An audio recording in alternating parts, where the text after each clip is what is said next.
Hello student, आपका हमारे इस क्लास 12 की फिजिक्स क्लास में बहुत बहुत स्वागत है। उम्मीद करते हैं सब लोग बहुत अच्छे होंगे और अपनी बोर्ड एग्जाम की तैयारी अच्छे से कर रहे होंगे। चलिए बच्चों, आज की क्लास शुरुआत करते हैं। आज का हमारा जो चैप्टर चल रहा है किरण प्रकाश के और प्रकाशी किरण, तो इस चैप्टर के जो मोस्ट इंपॉर्टेंट न्यूमेरिकल है, ये इसका सेकंड पार्ट है। पिछले लेक्चर्स में हमने कुछ न्यूमेरिकल को देखा था जो आपके बोर्ड एग्जाम में काफी पूछे गए थे। आज भी इस लेक्चर्स में जो है इस चैप्टर के और भी जो लॉन्ग में पूछे जाने वाले न्यूमेरिकल है इंपॉर्टेंट, उनके बारे में चर्चा करने वाले हैं। आप लोग वीडियो के अंत तक बने रहिएगा। देखना, आप न्यूमेरिकल अगर लगाने से घबराते होंगे तो एक भी न्यूमेरिकल आपको ऐसा नहीं बताएंगे कि आपको समझ में ना आए, और इसी टाइप के न्यूमेरिकल जो है बार बार आपसे पूछे जाते हैं। तो चलिए शुरू करते हैं आज की क्लास। इसके पहले के लेक्चर्स अगर आप लोगों ने नहीं देखा है तो नीचे डिस्कशन प्लेलिस्ट मिल जाएगा, जिसमें आपको जितने भी चैप्टर बनते हैं सबके जो है ऑलरेडी वीडियो पहले से उपलब्ध है। आप लोग देख करके अपने बोर्ड एग्जाम की अच्छी तैयारी कर सकते हैं। चलिए बच्चों, शुरू करते हैं आज क्लास और देखते हैं आज का क्वेश्चन हमारा पहला कौन सा है। पहला क्वेश्चन जो हमने लिया है कि यदि किसी प्रिज्म के लिए प्रिज्म कोण तथा न्यूनतम विचलन कोण, यानी कोई प्रिज्म है तो इसका प्रिज्म कोण तथा इसका न्यूनतम विचलन कोण दोनों का मान ए हो, यानी जो प्रिज्म कोण है और न्यूनतम विचलन कोण दोनों का मान ए हो, तो प्रिज्म के पदार्थ का अपवर्तनांक क्या होगा, यानी जो प्रिज्म का पदार्थ है इसके अपवर्तनांक क्या होंगे, ये आपसे पूछा गया है। इसी क्वेश्चन को दूसरे तरीके से पूछा गया है, सेम ऐसे ही लगाना है। यदि प्रिज्म का कोण तथा न्यूनतम विचलन कोण बराबर है, यानी इसी क्वेश्चन को इस तरीके से कई बार पूछा गया है कि यदि प्रिज्म का कोण तथा न्यूनतम विचलन कोण बराबर है, यानी कोण प्रिज्म कोण और न्यूनतम विचलन कोण दोनों बराबर है, तो प्रिज्म के पदार्थ का अपवर्तनांक ज्ञात कीजिए, यानी प्रिज्म के पदार्थ का अपवर्तनांक ज्ञात कीजिए। ये दो तरीके से कई बार पूछा गया है, यानी 2018 और 23 के सेट में ये आपको देखने को मिल जाएगा, और नीचे वाला जो है 2019 और 20 में देखने को मिल जाएगा। तो ये काफी ज्यादा इंपॉर्टेंट है। चलिए देखते हैं इसको लगाएंगे कैसे। भाई एक चीज आप जानते हो, प्रिज्म के पदार्थ का अपवर्तनांक जो होता है, प्रिज्म के पदार्थ का अपवर्तनांक तो आप अच्छे से जानते हैं, अपवर्तनांक n होता है। n बराबर होता है साइन a प्लस डेलम बाई 2 बटे में साइन a बाई 2। ये आपके प्रिज्म के पदार्थ का अपवर्तनांक होता है, इसको आप अच्छे से पता है। इसको थोड़ा और ठीक करेंगे। भाई क्वेश्चन में कहा गया है कि यदि किसी प्रिज्म के लिए प्रिज्म कोण तथा न्यूनतम विचलन कोण, भाई न्यूनतम विचलन कोण आपका डेलम है और प्रिज्म कोण a है, और दोनों का मान अगर a हो, यानी जो डेलम है ये भी a है, तो ये क्या करते हैं कि डेलम को a कर देते हैं, तो ये आपका साइन a प्लस a हो जाएगा और बटे में 2 हो जाएगा और बटे साइन a बाई 2 हो जाएगा। इतना अगर आप करते हैं तो भाई ये आपका ऊपर जो है बराबर साइन 2a बटे 2 होगा और नीचे साइन a बाई 2 होगा। ये 2 से 2 कट जाएगा, तो ये आपका आ जाएगा साइन a ये हो जाएगा और साइन a बाई 2 ये आ जाएगा। आप जानते हैं साइन a बराबर होता है, यानी साइन थीटा बराबर होता है 2 sine a by 2 into cos a by 2, ये फार्मूला होता है। जरा हम इसके स्थान पर इसको रख देते हैं, तो इसको रखेंगे 2 sine a by 2 cos a by 2 और बटे में साइन a बाई 2 है। तो अगर यहाँ से sine a by 2 sine a by 2 काट देते हैं, तब हमारा क्या बचेगा, 2 बचा है, cos बचा है 2 cos a बाई 2। तो यही हमारा आंसर जो है आपको देखने को मिल जाएगा, यानी प्रिज्म के पदार्थ का अपवर्तनांक जो होगा n की वैल्यू जो होगी वो आपको 2 cos a बाई 2 जो है देखने को मिल जाएगा। समझ में आया कि नहीं? नहीं समझ में आया? कुछ नहीं करना है। कहा गया कि यदि प्रिज्म का कोण तथा न्यूनतम विचलन कोण बराबर है, मतलब जो कोण a है उसी को अगर हम डेलम को भी a मान लें तो दोनों को मानोगे तो a प्लस a हो जाएगा, बटे में 2 है ही है रहेगा और ये इतना रहेगा, तो 2 से 2 कट जाएगा, तो ये आपका sine a upon a by 2 sine a by 2 आ जाएगा। अब यहाँ a बाई 2 है तो हमें इसको भी कुछ सेट करना है, तो एक वैल्यू याद रखिएगा साइन a बराबर 2 sine a by 2 cos a by 2। ये इसको आप में इसमें चेंज कर देंगे, तो जब इसमें आप चेंज करोगे तो ये कट जाएगा, तो ये इतना तो बचा है, तो यही आपका n की वैल्यू जो है आपको देखने को मिल जाएगा। समझ में आ गया? तो काफी ज्यादा इंपॉर्टेंट है, कई बार पूछा गया है। चलिए अब हम अगला क्वेश्चन देखते हैं। अगला क्वेश्चन ये भी आपके बोर्ड एग्जाम में जो है 2017 में जो है सेट में आपको देखने को मिल जाएगा, काफी ज्यादा इंपॉर्टेंट है। क्वेश्चन है कि फिलंट कांच के लिए बैगनी एवं लाल रंगों के प्रकाश हेतु, यानी फिलंट कांच जो है हमारा बैगनी एवं लाल रंगों के प्रकाश हेतु अपवर्तनांक क्रमशः जो दिया गया है 1.632 तथा 1.613 है। प्रिज्म के पदार्थ की विक्षेपण क्षमता की गणना कीजिए, यानी प्रिज्म का जो पदार्थ है इसकी विक्षेपण क्षमता आपको निकालना है। चलिए देखते हैं। तो आपका इसमें जो दिया गया है बैगनी एवं लाल रंगों के प्रकाश है, तो आप जानते हैं बैगनी आप अपवर्तनांक की बात कर रहे हैं, तो बैगनी के लिए भी प्रयोग करेंगे, NB हो जाए, यानी कि NB का मान दिया 1.632 दिया गया। और इसी तरीके से लाल रंग के लिए NR दिया गया है, इसका अपवर्तनांक जो है 1.613 है, ये आपको दिया गया है। आप इन दोनों के मध्यवर्ती, आप जानते हैं मध्यवर्ती किरण, भाई मध्यवर्ती किरण अगर देखा जाए तो पीली किरण हो सकती है, तो आप पीली लिख सकते हो। के लिए अपवर्तनांक अगर पीली किरण के लिए अपवर्तनांक लिखा जाए तो भाई इसको Y येलो लिख सकते हैं, Y लिख सकते हैं येलो का। तो ये होता है NV माइनस NR बटे 2, NV प्लस, यहाँ माइनस नहीं होगा प्लस होगा, NV प्लस NR बटे 2 होता है। जरा इस पर हम वैल्यू रख के सॉल्व कर देते हैं। तो NV की वैल्यू दिया गया है 1.632 प्लस 1.613 बटे में 2 रहेगा। इन दोनों को जोड़ लेते हैं भाई, जोड़ोगे तो 3 2 5 हो जाएगा और 3 1 4 हो जाएगा और 6 6 12 हो जाएगा, 1 आएगा, 1 1 2 1 3 हो जाएगा और यहाँ 3 अंक के बाद दशमलव हो जाएंगे और बटे में 2 आ जाएगा। इसको अगर आप ठीक करोगे, काटोगे तो 2 1 2 हो जाएगा, दशमलव लगाएंगे 6 तो 2 5 के करीब जो है 1.6225 के करीब जो है आपका ये NY की वैल्यू जो है आपको देखने को मिल जाएगा, यानी पीली किरण का जो अपवर्तनांक होगा वो इतना आपको देखने को मिलेगा। क्लियर हो गया। आपसे क्वेश्चन में कहा गया प्रिज्म के पदार्थ की विक्षेपण क्षमता की गणना कीजिए। तो भाई वर्ण विक्षेपण क्षमता का जो फार्मूला होता है आप जानते हैं, वर्ण विक्षेपण क्षमता ओमेगा बराबर होता है NB माइनस NR बटे NY माइनस 1, ये फार्मूला होता है वर्ण विक्षेपण क्षमता का।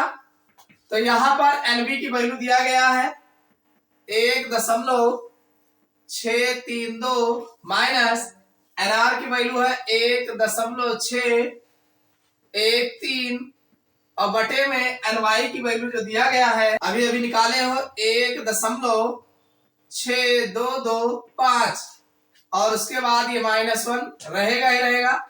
इसको जब ठीक करेंगे भाई 2 12 में से 3 जाएगा 9 हो जाएगा, 9 3 12, यहाँ 2 बचेगा, 2 में से 1 चला जाएगा, 1 बचेगा और ये 6 में से 6 जाएगा 0 आएगा, 1 में से 1 जाएगा 0 आएगा और नीचे घटाओगे 1 निकल जाएगा 0.622 आ जाएगा, 3 अंक है 4 ये 1 0 और बढ़ा दो ऊपर। ठीक करोगे इसको तो 190 ऊपर आ जाएगा, दशमलव हटाओगे और ये आपका इतना नीचे आएगा। इसको काटोगे तो 0.031, ये जो है आपका इतना जो है ये आंसर आ जाएगा। इसको काट लेना, काटने में कोई दिक्कत नहीं है।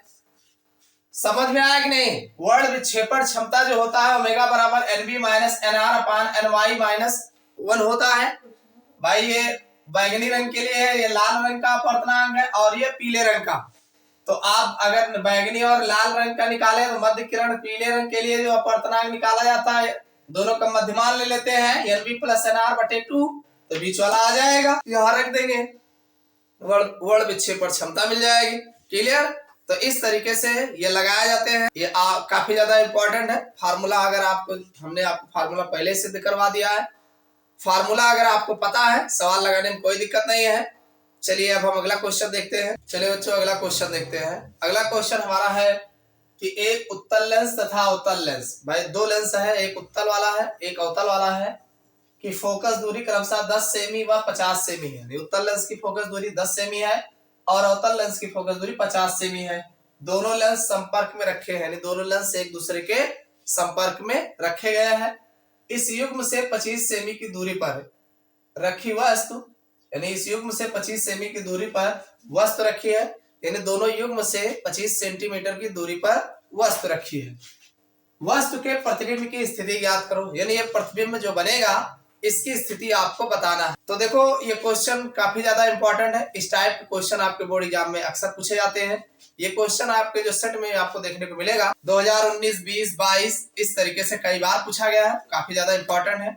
चलिए देखते हैं कैसे लगाएंगे। भाई इसमें जो दिया गया है उत्तल लेंस की फोकस दूरी, भाई उत्तल लेंस की फोकस दूरी दिया गया है, तो इसे आप f1 मान सकते हैं, और वो दिया गया है 10 सेंटीमीटर। क्या दिया गया है भाई, उत्तल लेंस की है तो 10 सेंटीमीटर होगा। इसी तरीके से अवतल लेंस की फोकस दूरी जो होगी, फोकस दूरी ये आपका f2 हो जाएगा, और 50 दिया है, इसको -50 सेंटीमीटर लिखा जाएगा, चूंकि अवतल लेंस की है। कहा गया दोनों संपर्क में रखे गए। तो अगर हम बात करें संयुक्त लेंस की फोकस दूरी, भाई दोनों संपर्क में रखा गया है, तो इसकी जो फोकस दूरी बनेगी 1/f बराबर 1/f1 प्लस 1/f2 होगा। जरा वैल्यू रख देते हैं, तो 1/f बराबर 1/f1 की वैल्यू 10 है, प्लस लगाएंगे 1/f2 की वैल्यू -50 है। इसको ठीक करोगे तो ये हो जाएगा 1/10 माइनस 1/50, दोनों का लासा लोगे तो 10 और 50 का 50 आएगा, भाग दोगे 10 × 50 5 बार जाएगा, माइनस और ये 1 हो जाएगा। तो ये आपका 1/f बराबर 5 में से 1 जाएगा 4 हो जाएगा, ये 50 हो जाएगा। इसको 2 से काटोगे 2 दूनी 4 हो जाएगा, और ये 25 दूना 50, तो कुल मिला के 2/25 ये आपका सेंटीमीटर में 1/f की वैल्यू आएगी। समझ में आएगी नहीं? तो ये 1/f की वैल्यू इतना है। इन दोनों का लासा लेंगे 50 आएगा, और 10 से 50 को भाग देंगे 5 बार जाएगा, 5 से 1 में गुणा करेंगे 5, और 50 से 50 में भाग देंगे 1 बार जाएगा, 1 से इसमें गुणा कराएंगे दिक्कत आएगा, बीच में माइनस में। समझ में आएगी नहीं? अब दोनों के युग्म से वस्तु की दूरी दिया गया है। क्या दिया गया है? इस युग्म से 25 सेमी की दूरी पर रखी वस्तु है। तो वस्तु की दूरी जो दिया गया है, यानी संयुग्म युग्म से आप बताएंगे, युग्म से वस्तु की दूरी आप जानते हैं u होता है, तो u बराबर वस्तु की दूरी है, तो ये -25 सेमी हो जाएगा, ये वस्तु की दूरी। तो भाई लेंस का सूत्र क्या होता है? आप जानते हैं कि सूत्र से हमें निकालना क्या है, हमें प्रतिबिंब की स्थिति v निकालना है। क्या निकालना है? v। तो लेंस का सूत्र क्या कहता है? 1/f बराबर 1/b माइनस 1/u, यही फार्मूला है। आपको इसमें निकालना है v। क्या निकालना है? v। इसको उठा के इधर लाएंगे तो हमारा 1/v बराबर क्या बन जाएगा? ये इधर आएगा 1/f और प्लस 1/u हो जाए। समझ में आई बात? सबकी वैल्यू जरा रख दो। 1/f की वैल्यू जो दिया गया है 2/25, तो 2/25 हो जाएगा, प्लस अपनी जगह 1/u, u की वैल्यू दिया गया है 1/-25। अरे माइनस में है ना ये। अब इसको ठीक करोगे तो 1/v बराबर, अगर देखा जाए तो ये 2/25 है, और माइनस ये हो जाएगा 1/25। ठीक, अब ये 25 आ गया, अब यहाँ पे 2 में से 1 घटा देंगे, भाई हर बराबर है तो लासा लेने की जरूरत नहीं है। 2 में से 1 घटाएंगे 1 आएगा, और नीचे 25 रहेगा ही रहेगा। लेडी इतना समझ में आ गया नहीं? तो 1/25 मतलब v की वैल्यू जो है हमें निकल के आएगा वो 25 आएगा। क्या आएगा? 25, और वो भी सेंटीमीटर में। कहाँ आएगा? अरे v के सामने 25 है तो 25 सेंटीमीटर आएगा। क्लियर?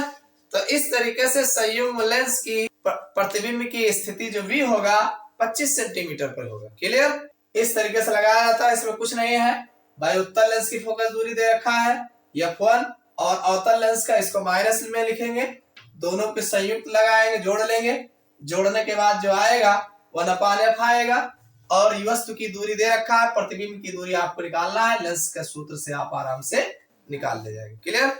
चलिए बच्चों अगला क्वेश्चन देखते हैं। अगला क्वेश्चन है कि एक 10 सेमी वक्रता त्रिज्या वाले कांच, यानी कोई हमारा कांच है जिसकी वक्रता त्रिज्या 10 सेमी है और इसका अपवर्तनांक ये ग्लास का दिया गया है 3/2 के द्वि उत्तल लेंस, यानी इसमें द्वि उत्तल लेंस AB को तल के अनुदिश दो बराबर भागों में काटा जाता है। मान लीजिए हमारा कोई लेंस है द्वि उत्तल लेंस AB, ये AB है, इसको क्या करते हैं दो भागों में, भाई ऐसे काट सकते हो, ऐसे काट सकते हो, तो कहा गया द्वि उत्तल लेंस AB के तल के अनुदिश जो है दो भागों में काटा जाता है।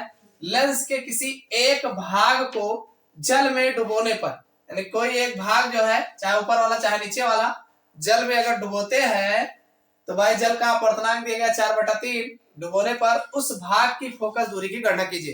यानी जो भाग जल में डुबोते हैं उस भाग की जो है फोकस दूरी की गणना करना है। चलिए देखते हैं कैसे निकालेंगे। पहली बात तो भाई द्वि उत्तल लेंस AB है तो इसकी एक की वक्रता त्रिज्या R1 होगी, तो R1 जो दिया गया ये 10 सेंटीमीटर, तो यहाँ पर R2 जो हम लेंगे वो इनफाइनाइट लेंगे, यानी पता नहीं है कितनी वक्रता त्रिज्या R2 की थी, लेकिन R1 की जो है 10 सेमी थी, ये कंफर्म। अब अगर हम बात करें WNG यानी वाटर से ग्लास का जो अपवर्तनांक होता है वो होता है ANG, एयर से ग्लास का अपवर्तनांक बटे ANW होता है। भाई WNG बराबर ANG अपान ANW ये आपका होता है। इसमें जो आपको दिया गया है ANG की वैल्यू दिया गया है, ये ANG हो जाएगा 3/2 दिया गया है, और ANW की बात करोगे तो 4/3 दिया गया। इसमें जरा ठीक करेंगे तो भाई ये 3/2 रहेगा, गुणे में ये ऊपर जाएगा 3/4 हो जाएगा, गुणा कराओगे तो WNG की वैल्यू जो आपको मिल जाएगी 3 त्रिका 9 और 4 दूनी 8, ये इतना आपको मिल जाएगा। अब अगर कहा जाए कि जल में डुबोने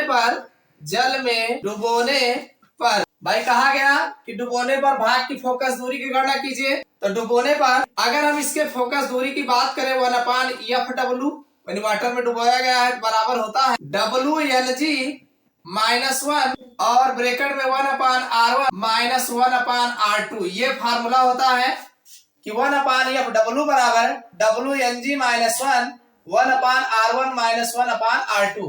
तो WNG की वैल्यू निकाला गया है, तो ये आपका 1/FW बराबर इसकी वैल्यू रखेंगे 9/8 -1 हो जाएगा, और ब्रैकेट में 1/R1, R1 की वैल्यू 10 दिया है और -R2 की वैल्यू इनफाइनाइट हो जाए। इसको थोड़ा और ठीक करेंगे भाई, इसको बटा 1 मान लो तो 8 और 1 का लासा 8 हो जाएगा, 8 से 8 में भाग देंगे 1 बार जाएगा तो 9 1 9 हो जाएगा, 1 से 8 में भाग देंगे 8 बार जाएगा, 8 1 8 हो जाएगा, ये एक ब्रैकेट में आएगा, और गुणे भाई जो इनफाइनाइट है इसको छोड़ देंगे तो 1/10 हो जाएगा। इसको थोड़ा और ठीक करेंगे तो 9 में से भाई 8 निकालोगे तो 1 बचेगा, तो 1/8 हो जाएगा, और गुणे में 1/10 हो जाएगा। इसको और ठीक करोगे तो 1/80 आ जाएगा। तो ये आपका 1/FW की वैल्यू है। हमें जरूरत किसकी है, FW की, तो सामने कितना है 80, तो ये 80 सेंटीमीटर जो है इसका वाटर का जो है फोकस दूरी जो है निकल के आ जाएगा वाटर में। समझ में आया नहीं? तो कहा गया जल में डुबोने पर उस भाग की फोकस दूरी की गणना कीजिए, तो भाई FW बराबर हो जाएगा 80 सेंटीमीटर। क्लियर? समझ में आया? ये क्वेश्चन आपके बोर्ड एग्जाम में जो है 2017 और 22 में पूछा गया है, फिर पूछा जा सकता है, समझ लीजिए कुछ नहीं है। R1 त्रिज्या जो है, अब यहाँ पर आपको अगर भाई 10 दिया है 20 भी दे सकता है, तो ये आप R1 बराबर 10 सेंटीमीटर, R2 इनफाइनाइट कर दीजिएगा। 10 सेमी वक्रता त्रिज्या वाले कांच के द्वि उत्तल लेंस AB के तल के अनुदिश दो बराबर भागों में काटा जाता है, तो एक का दिया गया R1 R2 इनफाइनाइट कर दीजिएगा, पता नहीं है, ठीक है। तो ये WNG बराबर ANG अपान ANW होता है, दोनों की वैल्यू दिया गया है, ठीक कर लेना तो WNG मिल जाएगा। और जल में डुबोने पर तो 1/FW बराबर WNG -1 1/R1 -1/R2, आराम से रख के सॉल्व करिएगा, आपको फोकस दूरी मिल जाएगा। चलिए अगला देख लेते हैं। अगला क्वेश्चन है काफी ज्यादा इंपॉर्टेंट है, आपके बोर्ड एग्जाम में कई बार पूछा गया है कि कांच का ANG दिया है, ये इसका अपवर्तनांक दिया गया है कि पतले प्रिज्म द्वारा प्रकाश किरण का, यानी पतले प्रिज्म द्वारा प्रकाश किरण का अल्पतम विचलन कोण 60 डिग्री कितना है 60 डिग्री है। यदि प्रिज्म को जल में यानी AnW में 4/3 में डुबो दिया जाए तो विचलन कोण कितना हो जाएगा, यानी विचलन कोण कितना हो जाएगा ये आपको बताना है। चलिए देखते हैं, लगाएंगे। भाई आपसे वायु में कहा गया है, क्या कहा गया है, ANG कहा गया, ANG इसकी वैल्यू दिया गया है 3/2। और अगर हम बात जल में करें तो जल में दिया गया है यानी AnW, तो ये दिया गया है आपका 4/3। अगर हम इसको WNG की बात करें तो आप जानते हैं ANG/AnW होता है। अगर हम WNG की बात करें तो ANG/AnW होता है। भाई इसकी अगर वैल्यू रखते हैं तो 3/2 है और नीचे 4/3 है। इसको और ठीक करोगे तो ये 3/2 गुणे 3/4 आ जाएगा, 3 त्रिका 9 हो जाएगा और 4 दूनी 8 आ जाएगा। तो 9/8 ये आप WNG की वैल्यू है। भाई अल्पतम विचलन कोण डेलm की अगर हम बात करें तो इसकी वैल्यू होती है n-1 A होता है से। इस फार्मूले से अगर हम देखें तो डेलm की वैल्यू जो दिया गया है 60 डिग्री दिया गया है, 60 डिग्री। अपवर्तनांक इसका दिया गया है 3/2 दिया गया है, -1 हो जाएगा, A हो जाएगा। इसको हम समीकरण 1 मान लेते हैं। दूसरी कंडीशन अगर दिया जाए तो इसमें डेलm की वैल्यू आपको कहा गया कोण डुबो दिया जाए तो विचलन कोण कितना होगा, तो ये डेलm आपको यहाँ निकालना है। देखो कहा गया जल में डुबो दिया जाए, तो यहाँ पर जो हमने वाटर को ग्लास में यहाँ पे जो निकाले हैं तो ये आपकी वैल्यू 9/8 यहाँ रख देंगे, -1 और फिर ये A हो जाएगा। ये समीकरण आपका 2 बन जाएगा। अब आप बताएंगे समीकरण 2 को समीकरण 1 से भाग देने पर, यानी समीकरण 2 को समीकरण 1 से अगर हम भाग देते हैं तो भाई आप लिखेंगे डेलm अपान ये 60 हो जाएगा बराबर ये हो जाएगा 9/8 -1 A होगा बटे में 3/2 -1 A हो जाएगा। थोड़ा इसको ठीक करोगे जैसे कट जाएगा, इसको सॉल्व करोगे तो ये 8 आ जाएगा, तो ये 9 -8 हो जाएगा और बटे में इसको देखोगे तो 2 होगा ये, और ये आपका 3 - 2 हो जाएगा। थोड़ा और ठीक करेंगे तो ये डेलm अपान 60 डिग्री जो है ये 9 में से 8 जाएगा, 1 आएगा, 1/8 और बटे 3 में से 2 जाएगा, 1/2। इसको और ठीक करोगे तो 1/8 गुणे 2/1 बराबर 2/8, 2 चौके 8, 1/4 आएगा। और ठीक से लिखोगे तो हमारा डेलm बराबर ये उठ के ऊपर चला जाएगा, तो 60/4।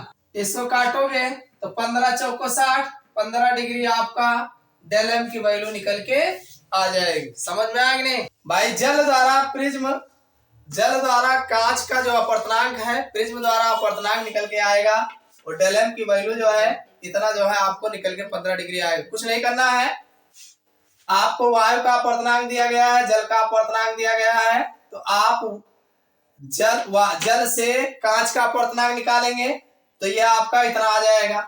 तो डेलm की वैल्यू जो आप अल्पतम विचलन कोण बराबर होता है या ना -1 A होता है, यह आपको पता है। तो अगर 60 डिग्री पर देखेंगे इसका 60 बन रहा है तो इतने पे ये हो जाएगा समीकरण 1। और जब प्रिज्म को भाई इसमें डुबो दिया जा रहा है तो यहाँ से वाटर का ग्लास का अगर देखेंगे तो इतना निकाले ही है, तो n की वैल्यू तो इतना रख देंगे। समीकरण 2 को समीकरण 1 से भाग देंगे तो ये से कट जाएगा, इस बाकी सॉल्व कर देंगे तो हमें डेलm की वैल्यू निकल के आ जाएगी। क्लियर? देखो भाई क्वेश्चन कोई जरूरी नहीं है कि एक बोर्ड एग्जाम में यही क्वेश्चन आए, इस तरीके से दूसरे भी आ सकते हैं, लेकिन लगाना अगर आपको ठीक से आ रहा है, यानी वैल्यू कैसे रखना है, कहाँ फार्मूले पे किस तरीके से क्या करना है, कैसे सॉल्व करना है, तरीका अगर मालूम होगा तो कोई भी क्वेश्चन अगर आता है तो आराम से लगा ले जाएंगे। तो उम्मीद करता हूँ सारे क्वेश्चन समझ में आ गए होंगे।